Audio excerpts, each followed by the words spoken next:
Like that. Hello everyone, myself Shalini. As you all know, we are in the middle of a pandemic and how this has adversely affected our society and global economy.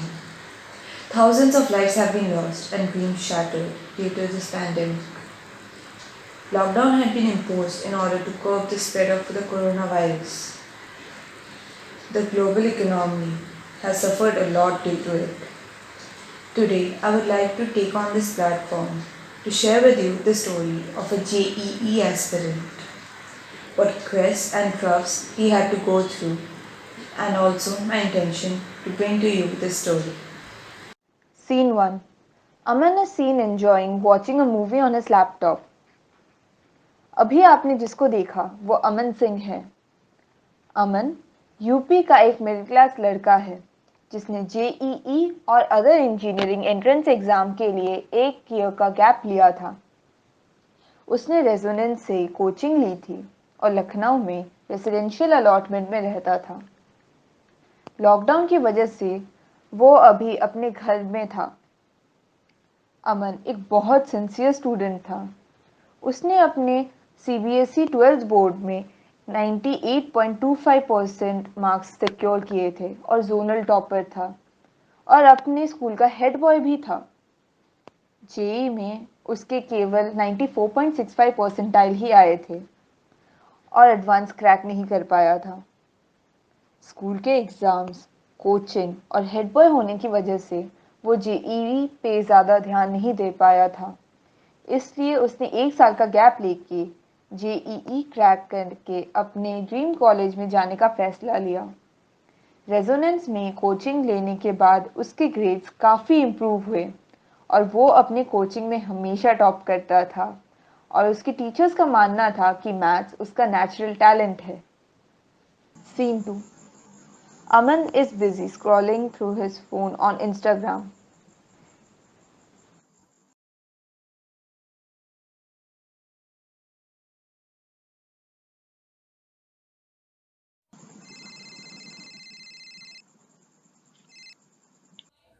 और भाई अमन कैसा है?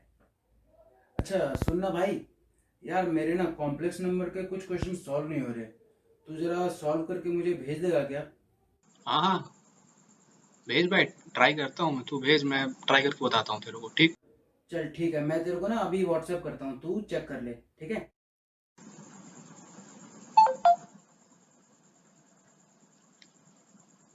हाँ हाँ, मिल गया मेरे को। मैं करता हूँ फिर तेरे को भेजता हूँ, ठीक? हाँ, मैं करके बताता हूँ। हाँ ठीक, चल bye. Aman tries to solve questions. There were a total of 5 questions. He successfully solves 3 questions. But when he approaches the 4th question, his phone rings. Ishant had called. Ishant उसके बचपन का दोस्त है। दोनों ने 12th में एक साथ पढ़ाई की थी। हाँ भाई, क्या कर रहा है? कुछ नहीं भाई, कुछ नहीं कर रहा, बस क्वेश्चन थे कुछ, वही बना रहा था अभी मैं।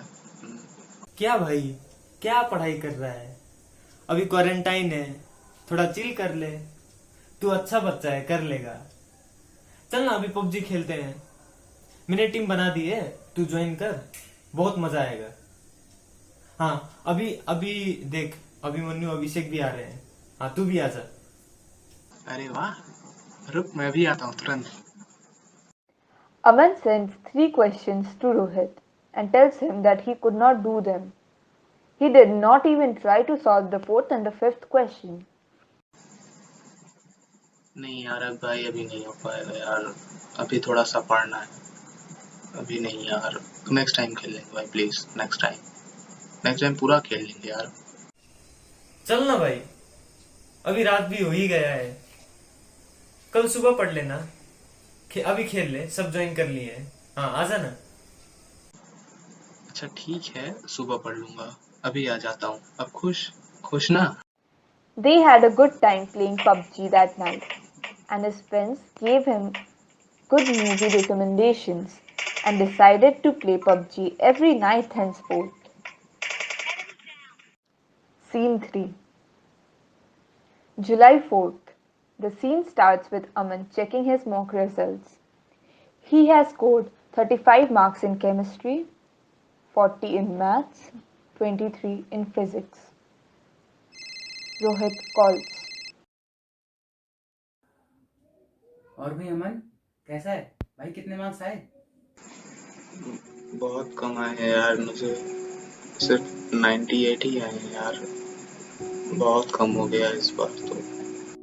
भाई मेरे तो टोटल 176 आए, लेकिन तेरे इतने कम कैसे आए भाई? तो मेरे से भी अच्छा था पढ़ने में, और मेरे से ज़्यादा मार्क्स भी आते थे तेरे। क्या हो गया भाई, सब ठीक तो है ना? तेरी तबीयत तो ठीक है? नहीं भाई यार, तबीयत तो ठीक थी पर मेरा एग्जाम में बिल्कुल नहीं बना यार। केमिस्ट्री कुछ याद ही नहीं आ रहा था केमिस्ट्री में, मतलब, और फिजिक्स में कुछ बन ही नहीं रहा था। मैथ्स में इतना ज़्यादा टाइम लग गया यार। हट यार, और गलत भी बहुत सारे हो गए यार, इसी वजह से इतना कम हो गया है।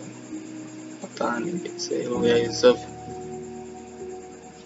और समझ नहीं आ रहा कुछ मुझे, क्यों इतना कम हो गया।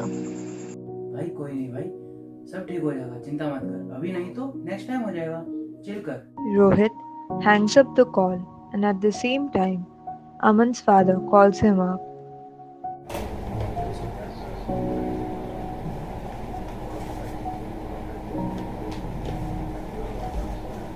हाँ हेलो। हाँ भाई, कितने हैं मौके में? पापा जी, बिल्कुल भी अच्छा नहीं था, सिर्फ 98 ही आए हैं। सिर्फ 98? क्यों भाई, इतना कहाँ गलत हो गया?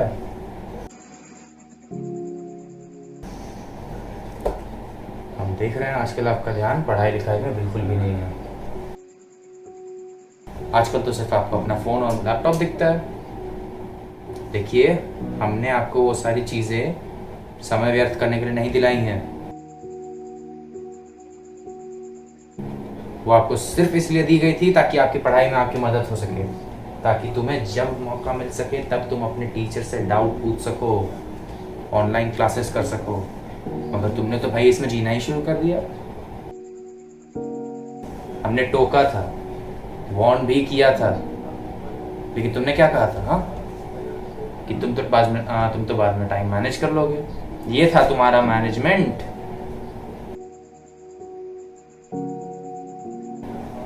देख लो कहाँ खड़े हो, कैसे और कैसी व्यर्थ चीजों में अपना समय व्यस्त कर रहे हो। देखिए, हमने आपकी पढ़ाई लिखाई पे बहुत पैसे खर्च किए हैं, सिर्फ इसलिए ताकि आप 1 साल और पढ़ के अपना जेईई क्लियर कर सकें, ताकि आपको अपने फ्यूचर में जो कॉलेज आपको पसंद है वो मिल सके। लेकिन ऐसे नंबर देख के अब तो मुझे लगता है सारी की सारी गलती मेरी ही है। पिछले साल ही तुम्हारा एडमिशन किसी कॉलेज में करा देना चाहिए था, कम से कम ये 1 साल तो नहीं व्यर्थ होता। क्योंकि ऐसे नंबर आएंगे तब तो अभी भी तुम्हें तुम्हारी पसंद का कॉलेज नहीं मिलेगा। देख लो अब कहाँ हो।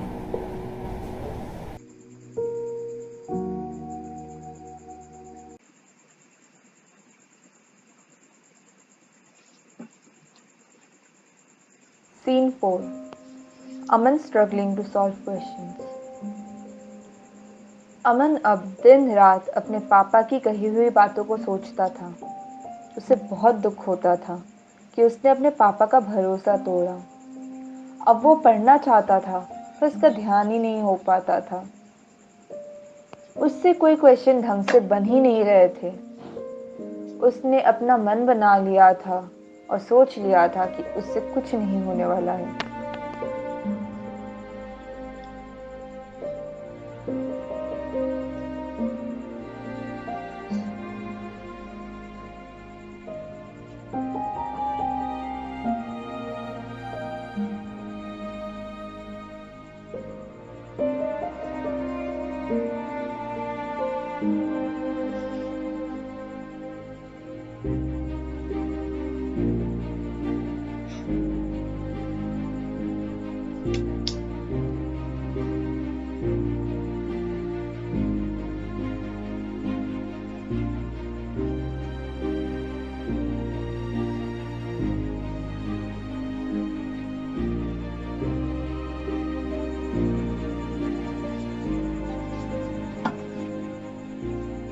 15 days passed by. Aman's condition deteriorated with sleepless nights, anxiety attacks, self-doubt to a point that he felt that he is not worth living and thinks of ending his life. Aman enters the room and holds a knife very close to his arm, and then he's seen crying. His phone rings. Rohit is calling. Aman stopped and held himself for a few seconds and answered the call.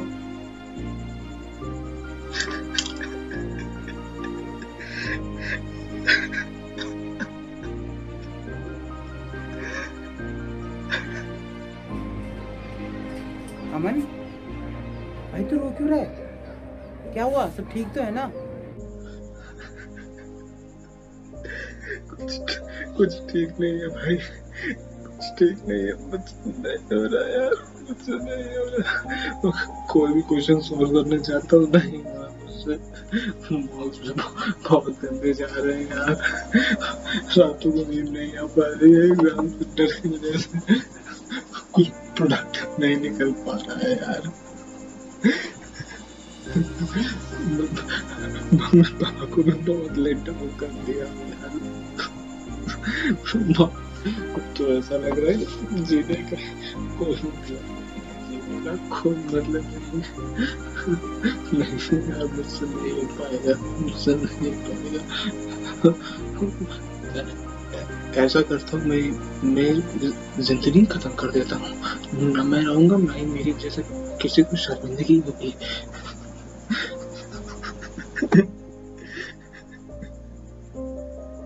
इस साल कोई college नहीं मिलेगा मेरी पसंद का भाई, मैं खत्म कर दूंगा जिंदगी, खत्म कर दूंगा, कोई प्रॉब्लम नहीं है तो किसी को। अमन अमन अमन शांत हो जा, शांत हो जा भाई। क्या सोच रहा है भाई? सुसाइड किसी भी प्रॉब्लम का सॉल्यूशन नहीं है। Suicide doesn't stop your life from getting any worse, but it ends the chances of it getting any better.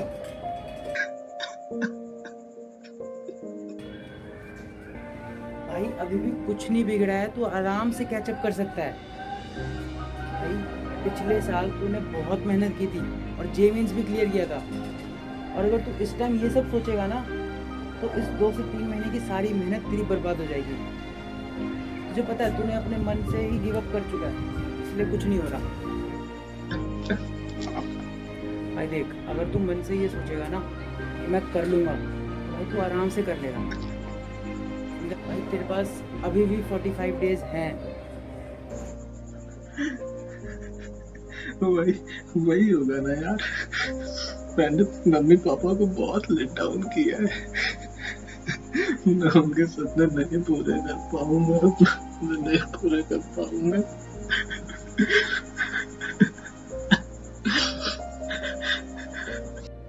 Rohit realized कि अब उसके पापा ही उसको समझा सकेंगे. So Rohit decided to call his dad and tell him about all the events. On seeing this, Mr. Singh enters the room and sees Aman crying. अमन बेटा, I am sorry. मैं जानता हूँ उस दिन मैंने तुम्हें कुछ ज़्यादा ही डांट दिया था, पर मुझे कहाँ पता था कि मेरा बेटा इतना कमज़ोर है। मुझे तो लगा था तू एक फाइटर है, और मैं जानता हूँ कि ये आखिरी के 4 महीने तुम्हारे लिए अच्छे नहीं गए, मगर ये लो फेस तो सबके लाइफ में आता है बेटा, और सबके बस की बात नहीं होती इनसे वापस ऊपर उठ के आने की। तुम्हें पता है असली विनर कौन होते हैं? असली विनर वो हैं जो इस लो फेस से उभर के बाहर आए बेटा, और ऐसे अपनी लाइफ एंड करके you don't only lose your life, actually becoming a loser in front of everyone. And my son is not a loser. मैंने देखा है तूने पिछले साल कितनी मेहनत की थी, तेरे ग्रेड्स कितने इम्प्रूव हुए थे, तूने अभी भी कुछ नहीं खोया है। तूने सिर्फ खोया अगर है तो तेरा फोकस। अगर तू अभी भी आखिरी के 45 दिन, आखिरी के 45 डेज उस डेडिकेशन, उस फोकस से पढ़ ले, तो मैं बता रहा हूँ बेटा कि तू कर लेगा, तू बहुत अच्छा करेगा। और इन आखिरी 45 डेज में तुम्हें कोई भी दिक्कत हो, किसी भी तरह की प्रॉब्लम हो, तुम मेरे पास आना, अपने टीचर्स, अपने फ्रेंड्स से सारे डाउट्स शेयर करना, सब क्लियर करना। बस आखिरी 45 डेज में अपना पूरा फोकस देके पढ़ना। मैं कह रहा हूँ, मैंने तुम्हें देखा है, तुम्हारा डेडिकेशन, तुम्हारा लेवल ऑफ फोकस तू कर लेगा। और जो भी मतलब जैसा भी रिजल्ट हो, रिजल्ट की चिंता मत कर, ठीक है? रिजल्ट जैसा भी हो तो तब भी हमारा यही अमन रहेगा और ये हमसे कोई नहीं छीन सकता, ठीक है? Scene 5. Aman hugged his father and promised to give all his efforts these 45 days. And as promised, he deactivated all his Netflix and Hotstar packs, deleted all social media apps from his phone, confronted his teachers for doubts, gave consent mocks to check his progress, and was able to check his grades too. He and Rohit would discuss questions every night and cleared each other's doubts. Aman did put his heart and soul and was able to get admission into IIIT Hyderabad. अमन की story से हमको ये पता चलता है कि हर इंसान के अंदर दोनों रूप छुपे होते हैं, राम और रावण। अब वो हम पे डिपेंड करता है कि हम किस रूप को स्वीकार करेंगे। अमन ने लास्ट 45 डेज में अपने अंदर के रावण यानी डिस्ट्रैक्शन को मारकर अपने अंदर के राम को जगाया एंड उसको उसका परिणाम भी मिला। इस स्टोरी से हमको ये पता चलता है that suicide is not the solution to anything. And through every thick and thin, your parents and your loved ones are always there for you.